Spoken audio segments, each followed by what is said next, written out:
Dans cette vidéo, on va traiter d'un de tes chapitres de physique-chimie de terminale, les sons et l'effet Doppler. Dans le détail, on va notamment voir ce que c'est que l'intensité d'un son et comment calculer le niveau d'intensité sonore d'une onde sonore. Et on va également parler de l'atténuation d'une onde sonore, notamment les atténuations géométriques et par absorption. Et enfin, c'est dans le titre, on terminera avec l'effet Doppler. L'intensité sonore, c'est la puissance par unité de surface d'une onde sonore donc. Concrètement, une source de bruit qui génère une onde sonore, elle possède une puissance P. Ça sera une caractéristique de ta source de bruit. Mais comme c'est une caractéristique de ta source de bruit, si tu as une autre source de bruit, tu auras une autre puissance. Donc ici une puissance P' pour le scooter. Maintenant, le bruit va se propager depuis ta source de bruit. Et dans le cas où il n'y aura pas d'obstacle, cette puissance sonore va se répartir selon une sphère. Donc si tu es proche de la source, la puissance se répartit sur une petite surface, que j'ai notée S ici. Maintenant, si tu t'éloignes de la source, cette même puissance va se répartir sur une surface plus grande, que j'ai notée ici S'. Eh bien l'intensité sonore permet de comprendre ça. On va prendre la puissance qui est donc la caractéristique de notre source de bruit, qu'on va exprimer en watts, et on va diviser cette puissance sonore par la surface de réception, la surface de la sphère ici. On obtiendra une intensité en watts par mètre carré. Et l'intensité va bien sûr diminuer plus on va s'éloigner de la source de bruit. On a donc par construction de la formule l'intensité qui est valable en un point de l'espace. P est une caractéristique de la source de bruit, l'intensité, elle, dépend de là où on se situe. Et lorsqu'on te parle de l'intensité sonore, on va aussi te parler du niveau d'intensité sonore. Puisqu'il faut le savoir, entre les valeurs les plus extrêmes d'intensité sonore, on va avoir un écart de plus de 10 puissance 14. Un 1 suivi de 14 zéros. Et le souci, c'est que lorsqu'on a une grande amplitude comme ça en physique, on a du mal à représenter tout ça sur un axe. Puisque si on fait ça, on a la valeur extrême à droite et toutes les autres qui sont tassées autour du zéro et on ne voit plus rien. Lorsque ça va arriver en physique, et ça sera souvent le cas, on va créer une nouvelle grandeur plus pratique pour analyser le tout. Et cette grandeur, tu l'as donc deviné, c'est le niveau d'intensité sonore dont l'unité sera le décibel, dB. Et pour la construire, on utilise la fonction logarithme décimal, puisqu'elle est pratique, elle permet de réduire les amplitudes. Et ensuite, dans le détail, pour que dans le logarithme décimal on ait quelque chose sans unité, on va diviser par une intensité sonore de référence, qui aura une valeur précise comme on va le voir par la suite. Et pour des raisons historiques, on multiplie par 10 devant. Le niveau d'intensité sonore, on note ça grand L, puisque level, en anglais, ça veut dire niveau. Maintenant, si on représente les trois valeurs d'intensité sonore qu'on avait précédemment sur un axe de niveau d'intensité sonore, on obtient ceci. Et on voit qu'on arrive à dispatcher toutes les valeurs entre grosso modo 0 et 140 décibels. Si on revient quelques secondes sur le I0 qui apparaît dans la formule, ça correspond à l'intensité sonore de référence, c'est-à-dire en quelque sorte le plus petit son que tu puisses entendre. Et c'est environ 10-12 watts par mètre carré. Bien, avant de passer à la suite, je te propose de faire un petit exercice classique d'application où on va avoir deux sources de bruit identiques. Alors celui-là, il est vraiment classique de chez classique, alors je t'encourage vraiment à le suivre. Imaginons que tu as un scooter, donc une source de bruit, qui va avoir une puissance P. Tu as une personne qui entend ce bruit, qui a une certaine distance de la source de bruit, et elle va donc mesurer une intensité sonore et un niveau d'intensité sonore. Maintenant, on refait la même expérience, sauf que cette fois-ci, au lieu d'avoir un scooter, on a deux scooters identiques, donc qui vont engendrer la même source de bruit avec la puissance P, et pour simplifier, on considère que ces deux scooters sont exactement à la même distance de la personne qui écoute. Donc cette fois-ci, la personne qui écoute, elle entend une intensité sonore I2, qui est différente de I1, et un niveau d'intensité sonore L2, qu'on va calculer à partir de I2. La question qu'on se pose, c'est si on connaît L1 et I1, est-ce qu'on peut avoir L2 et I2 ? Pour ça, on commence par écrire la relation entre L1 et I1, donc dans le cas d'un seul scooter, et la relation dans le cas avec deux scooters. Sachant que pour les intensités sonores, c'est assez simple, on a I2 qui est égal à 2 fois I1, car on a tout simplement doublé la puissance sonore. Et si tu reviens à la formule qui relie I et P, on a I qui est égal à P sur S, donc si on double P, on double I. On va donc faire un mixte entre cette égalité et celle-ci en remplaçant I2 par 2 fois I1, et on obtient cette nouvelle égalité. A partir de là, on va simplement venir faire des mathématiques, puisqu'on va venir dispatcher le 2 qu'il y a dans le logarithme et le I1 sur I0. Donc là, je ne vais pas trop m'attarder sur le détail du calcul, ce sont des mathématiques de base. Et on obtient deux termes, 10 log de I1 sur I0 et 10 log de 2. On constate que 10 log de I1 sur I0, c'est L1 tout simplement, et que 10 log de 2, ça on peut le faire à la calculatrice, ça fait environ 3. Et on en arrive à la conclusion suivante. Doubler l'intensité sonore, ça ajoute 3 décibels au niveau d'intensité sonore. On a donc L2 qui est égal à L1 plus 3. Donc si on voit ça avec des chiffres, si tu entends un scooter à disons 70 décibels, deux scooters tu les entendras avec un niveau d'intensité sonore de 73 décibels. Une très faible différence numérique, mais une grande différence en termes d'intensité sonore. Et si jamais tu veux noter les formules sur ta fiche, je t'invite à mettre pause et à noter les deux formules que tu as sous les yeux. Elles te permettent de passer de L à I ou de I à L. Et bien sûr, tu dois les connaître par cœur. On l'a un petit peu évoqué vaguement au début, mais plus on va s'éloigner d'une source de bruit, plus l'intensité sonore elle va diminuer. Ça c'est assez logique puisqu'on va avoir la puissance sonore qui va se répartir sur une plus grande surface. Imaginons qu'on met notre source de bruit sans aucun obstacle autour.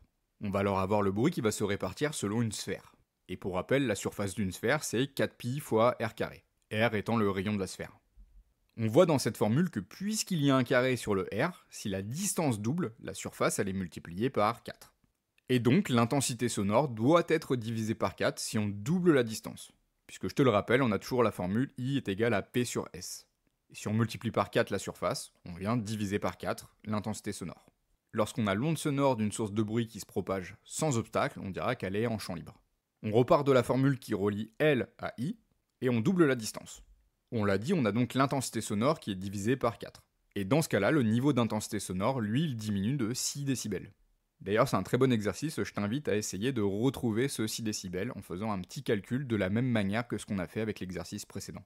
Donc dans le cas de notre scooter, s'il a une distance d, donc disons 5 mètres, et que tu l'entends à 70 décibels, si tu te places à une distance double, donc ici disons 10 mètres, tu l'entendras à 70 moins 6, c'est-à-dire à 64 décibels. Et la différence entre les deux niveaux sonores, c'est ce qu'on appelle l'atténuation géométrique. Géométrique car c'est simplement lié à l'éloignement entre la source de bruit et la personne qui entend le bruit. On a une deuxième manière d'atténuer un bruit, c'est de mettre un obstacle. Alors les obstacles, ils peuvent être de toutes sortes. On peut imaginer une fenêtre, un mur, toi par exemple, enfin bref, tout ce qui va être positionné entre la source de bruit et la personne qui entend le bruit. Maintenant, si on regarde dans le détail ce qui se passe sur notre obstacle, on va avoir une intensité sonore incidente, ce qui arrive sur l'obstacle. On a une partie de l'intensité sonore qui traverse l'obstacle, on dit qu'elle est transmise. On a une partie de l'intensité sonore qui fait demi-tour, on dit qu'elle est réfléchie. Et on peut aussi en avoir une partie qui est carrément absorbée par l'obstacle. On dira absorbée. Et quand on parle de l'atténuation par absorption, on s'intéresse à ce qui est transmis par rapport à ce qui est incident. Donc dans ce cas-là, l'atténuation par absorption, c'est égal au niveau d'intensité sonore incident moins le niveau d'intensité sonore transmis. Attention, A est toujours en dB. Si on prend par exemple ces bouchons d'oreille, donc j'ai trouvé l'image sur Amazon, on voit qu'ils sont anti-bruit SNR 37 dB. Eh bien le 37 dB qu'on t'indique ici, c'est directement l'atténuation par absorption. Alors ici je ne rentre pas dans le détail du calcul, puisqu'en général on ne te fera pas calculer plus que ça. Au stade de tes études, il faut que tu saches qu'entre le niveau sonore incident et celui qui est transmis par ces bouchons d'oreille, on a une différence de 37 dB. Bien, on peut maintenant passer à la dernière partie, mais pas la moindre, l'effet Doppler. Tu dois connaître la définition puisqu'on peut te la demander même le jour du bac. L'effet Doppler, c'est une modification de la fréquence perçue d'une onde entre la source et un observateur lorsque la distance entre les deux, elle varie au cours du temps. L'exemple le plus typique qu'on donne, c'est celui d'une ambulance qui se rapproche ou qui s'éloigne de toi. Prenons le premier cas avec l'ambulance qui va se rapprocher de toi. La sirène de l'ambulance, elle va générer une onde. Et cette onde, elle a une fréquence et une certaine longueur d'onde. Et on suppose que la fréquence de la source n'est pas modifiée au cours du temps.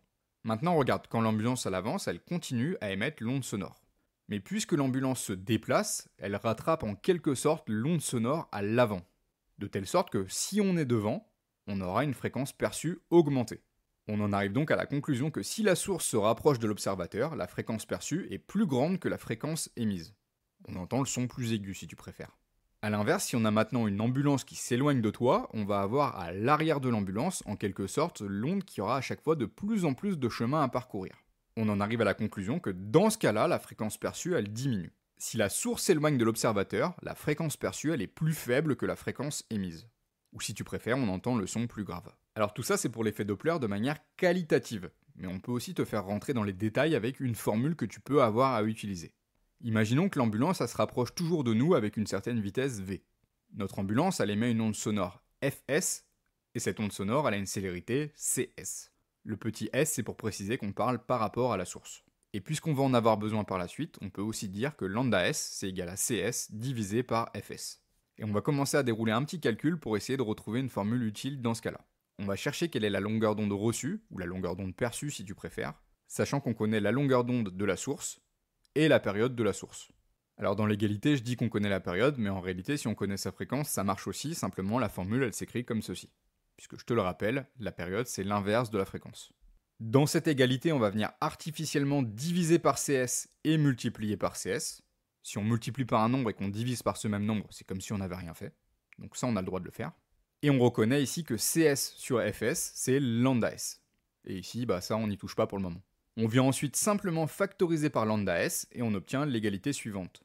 lambda R, donc la longueur d'onde reçue, c'est égal à lambda S, la longueur d'onde de la source, fois 1 moins V, donc la vitesse de l'ambulance, divisé par CS, c'est-à-dire la célérité de l'onde. On constate que puisque V c'est positif, on a ce terme-là qui est positif, donc le terme qui est dans la parenthèse qui est inférieur à 1, et donc lambda R qui est plus petit que lambda S.